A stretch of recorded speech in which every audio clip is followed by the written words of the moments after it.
So what led Kris Kocurek to stay with the 49ers? What's your thoughts? Well, for me, I think it's familiarity. Trying to fucking get the word out. Familiarity with the team, with the players. I think he enjoys Kyle.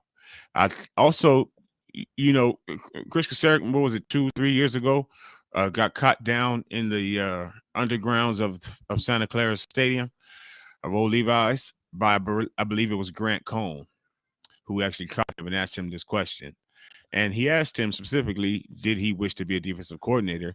And, he specifically said no. Basically, I don't want to be a defensive coordinator. He had the opportunity possibly to, I don't even know if he really even interviewed for the job here. I don't think that he wants to be a DC. I think he enjoys the offensive line. The defensive line. He said that when he got a chance to look over the entire defense in meetings and things like that, his eyes always would filter back to the defensive line. He played defensive line. He said he has hands in the ground since he was 4 or 5, 6, whichever number he said. My apologies. So, I just believe he loves the defensive line and all the intricacies that come with it. And he likes this team. So fit. He knows his job. I'm sure he's been, I'm sorry, my apologies, Ryan. I'm just saying, I'm sure he's been advised by Kyle and John, and clearly has spoken even to our new DC now at this point, Mr. Wilkes. He's been assured that his job is fine. Why wouldn't it be? He has the top 1 or 2, 3 defensive line overall in the league. He takes everyone and makes them into something. So he has no reason to leave us. I don't believe he has unfinished business with us as well. I think it was. I think the reason why he interviewed with Houston was not only a backup plan, because if you're bringing in a defensive coordinator, this defensive coordinator might say, okay, we'll get rid of the Y9 and coach, you got to go. So it might have been that, but it also might have been, hey, I want a pay raise. You know what I mean? Yeah.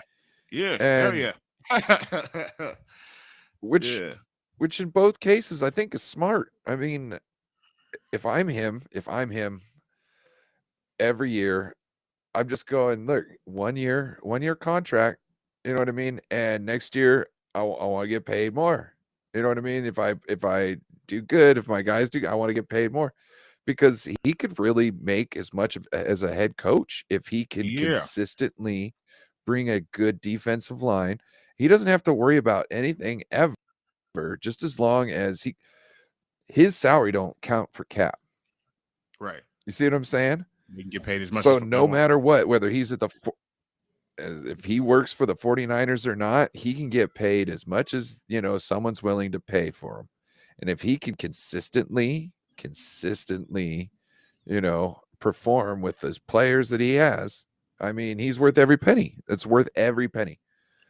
I wish more teams would spend more money on the back end. 49ers would spend more money on the back end to get really good coaches and say, fuck the bottom line. You know what I mean? Let's win something. Let's have everybody in the building. So like players want to. So, why not get the offensive linemen who are extremely gifted, who haven't had a good run at things and need a good situation? Why not bring them here? Because we've got the best offensive line who can turn their career around.